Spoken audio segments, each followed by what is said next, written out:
Hello everyone, welcome to Yoga with Adriene. I'm Adriene and this is Sweet Benji resting his head. And today we have a super awesome, quick, hands-free core. So hop into something comfy and let's get started. Okay, let's start on our backs. We're gonna be here the whole time. We are going to work hard today, but just remember the breath always comes first. If you did bring a block, go ahead and have it within arm's reach. If you didn't bring it, no worries. We can work very well without it. Let's just take a second to tune in. So bring your feet to the edges of your mat. Allow the knees to fall in together so you can rest the lower half of your body. If it feels comfortable, bring your hands to your belly. Snuggle your shoulder blades underneath your heart space. And as you just take a moment here to get settled in, really think of this as time for you. Thank you for letting me guide you. I'm going to do my best to guide you in such a way that you don't need to look at the screen too much.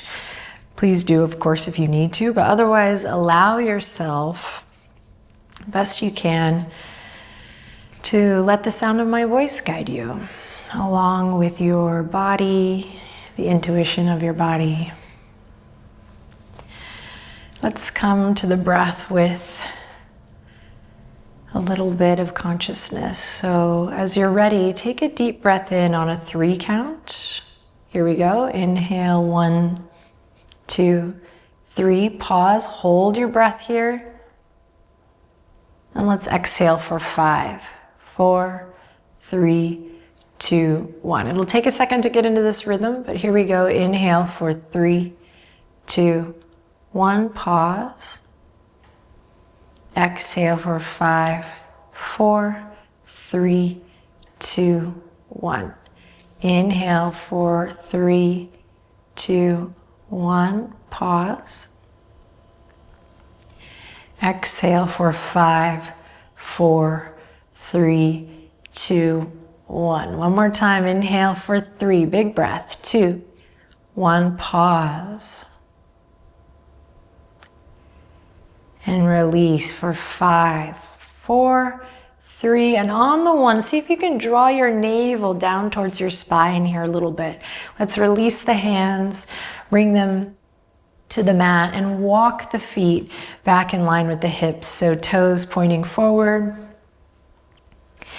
We'll just move through some gentle pelvic tilts here. So this is an abdominal practice, but in yoga we of course are working with the whole body, the whole self, and that includes your energy, your emotional body. So like I said, feel free to take this time for you, really drop into your breath, moving some energy in the center of the body. The next time your tailbone is lifted, so the pelvis is rocked and the tailbone is lifted, imagine you have 2 rubber bands between your hip points, these ASIS points, and then your low ribs. And you can even take your fingers to these parts of the body to help make that visual connection. Good, then we'll bring the hands back to the yoga mat. We're gonna keep this connection of those 2 rubber bands as you slowly lift your right shin, right foot. So again, we're keeping the tailbone lifted. We call this imprint in Pilates. We're keeping that imprint. We're hugging the low ribs in. We're waking up through the low abs. And then release the right foot down slowly as to not rock the pelvis and maintain that muscular connection. Left leg, here we go. And lower, and now we're gonna alternate, right? Turning on those low abs, drawing them in like you're cinching together from the waistline, from those hip points. Hugging the low ribs in, moving back and forth, left to right. Notice if your pelvis is really rocking with this move and see if you can keep it, see what you have to do in your core to keep it more stable.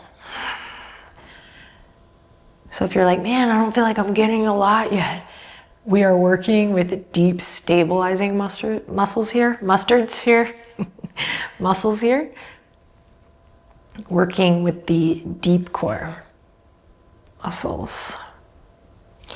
All right, keep marching here. If you're like, whoa, I'm starting to feel things turn on like I never have before.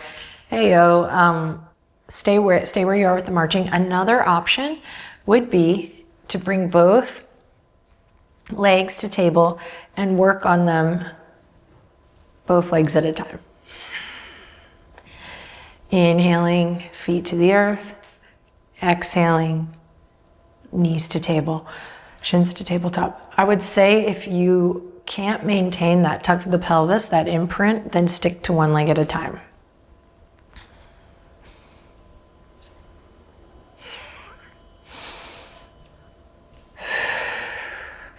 Let's do 3 more. You got this. And then next time your leg or legs are lifted, let's bring both shins up. So we'll meet here in this tabletop position. We still have our rubber bands here connecting those hip points and the low ribs. Again, use your hands to gently touch the body if that helps you create that visual and that connection. Draw the navel down towards the spine. Find your imprint, lift the tailbone up. If your low back is giving you any fussiness at all, we can make this wonderful adjustment of just bringing the knees a little bit closer in for a little more support. And if you have that strength and stability already and you want to challenge yourself, bring those knees out. I'm sure many of you already know this, but just a reminder, challenge yourself if you like here. Okay, from here, palms are gonna press into the yoga mat, or you can even grab the outer edges for a little more stability. We're gonna rock the shins. We're gonna keep the knees. Oh, this is where your block could come in great handy if you have one, especially a foam, but cork could work too. We're gonna squeeze the block here. If you don't have a block, you can still do this, but you'll just have to work a little bit harder to keep those knees exactly in line with the hip points as you rock onto your right hip. So we're moving into those side abs, those oblique muscles, and then all the way back to center, working to keep the pelvis where it's at in space, and then take it to the other side. So palms on the ground, or you can use that grip of the outer edge of the mat. There will be a tendency to want to move fast here, and you're going to miss a lot. If you have the block, use it, squeeze it as you lift. If you want more of a challenge, once you've done a couple rounds, so everyone do a couple rounds, when you rock to one side, you could extend the legs out and then bring them back in. Notice if you have lost that conscious breath. Just bring it back into the picture. Prioritizing your breath.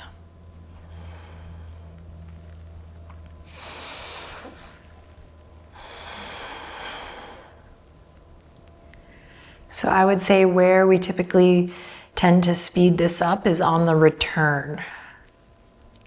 So see if you can slow it down. Draw the low abs in and together.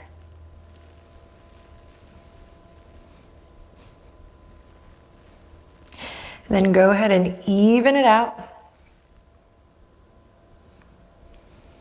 And then come back to center and take a rest. You can take the block to the side. We'll take the hands and we'll press the tops of the thighs, sorry. Feeling just a little opening through the hip creases here. Breathe in, breathe out, and hug the knees into the chest. Rock side to side if it feels good. Big inhale here together. Inhale. Exhale, navel draws down as we slowly lift the chest up towards the knees. From here, relax your shoulders. You're going to hold onto your right knee and send your left leg out long. Then we're going to slowly, just slow to start, switch. Left knee in, right leg out. You can flex both feet or point. And switch, slow to start. And switch. Now, if you feel like there's a doming effect happening in the center of your abdominal wall, reset. Find those rubber bands, draw the navel down and in, feel the hip points cinching together, and then slowly begin again.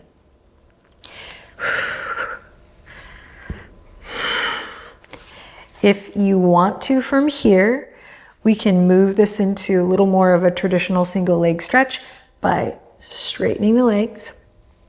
So we're going to a scissor effect, or we're keeping the knee bent. One leg straight. Let me rephrase that. Both legs straight or one leg straight. You got this. Maybe once you start to feel support, so that means no pain in the low back, you can start to speed it up. Find your breath.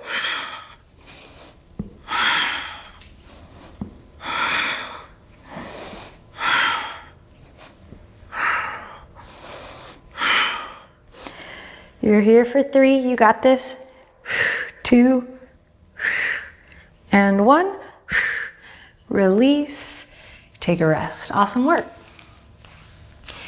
Interlace the fingertips now, bring them behind your head, create a little neck cradle for yourself. If this is not good for your hands because of an injury or anything else, you can just keep the hands resting gently by your side where we were.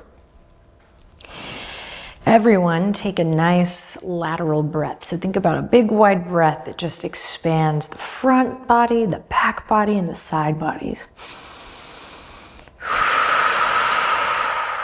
Then when you're ready, use your next exhale to draw the navel down to the earth, lift your head, your neck, and your elbows up. Keep your elbows at like a V, so rather than coming into center. Find the connection between your 2 rubber bands here, so actively engage through your core. Then when you're ready, we'll lift one knee up again, one shin up again, then the other. Moving into some twists. So left elbow's going to reach towards the right knee. Keep it lifted as you come back to center. Right elbow, or I like to think of right armpit, reaching towards the left knee. So this isn't your typical bicycle. So we're keeping our head, the neck, the chest kind of in the same plane this whole time. We're keeping the knees, the legs in the same place. Therefore the pelvis nice and stable the whole time. And the armpits, let's go with it, are reaching towards the opposite knee.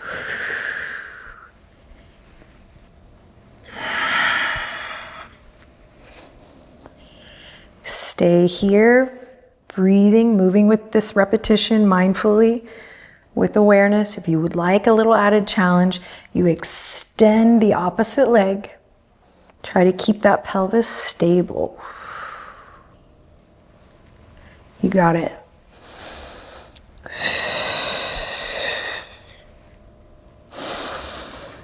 Keep it going. 10 more seconds. You got this.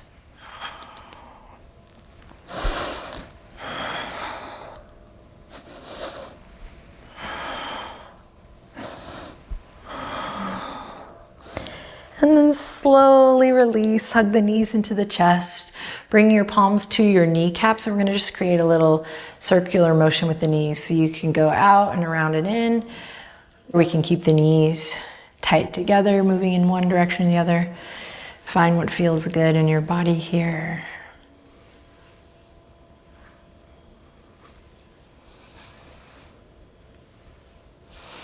And then release the feet to the ground. Let's take a nice big twist here. So arms are going to come to goalpost arms. Inhale in, hug the knees back up to the chest. Exhale, allow the knees to fall over to the right. Turn your gaze to look past your left shoulder, or for me, lovingly at Benji. Take a deep breath in, like a balloon breath, filling your belly with air. And then slowly make your way back through center and take it to the other side. Stay here for a couple breaths, breathing into your belly. So you have an option here. You can head into Shavasana next, or you can repeat this sequence, repeat the video, do another round. In time, you might even build to doing 3 reps of that same little ditty. Slowly coming back to center, windshield wipering the legs if that feels good, all the way out to extension, allowing the arms